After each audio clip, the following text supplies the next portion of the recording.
আল্লাহ তাআলা নবীদের দেয়া, যুগে যুগে নবীদের দেয়া মানুষের দ্বারা দ্বারে যাওয়াইছেন, বলাইছেন বলো লা ইলাহা ইল্লাল্লাহ।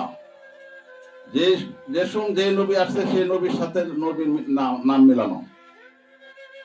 লা ইলাহা ইল্লাল্লাহ এর অর্থ কি? যে আল্লাহ ছাড়া কোনো মাবুদ নাই, আল্লাহ ছাড়া কোনো মাবুদ নাই, আল্লাহ এক, আল্লাহ একক, তার কোনো শরীক নাই। যে এক আল্লাহর ইবাদত যে করতে পারে সেই কামিয়াব, আর যে এক আল্লাহর ইবাদত করতে পারে না সেই ধ্বংস বরবাদ। সমস্ত নবীরা আয়েশা মানুষের দ্বারা দ্বারা খালি কালেমার দাওয়াত দিছে, এক আল্লাহর বরাদ্দ বলছে।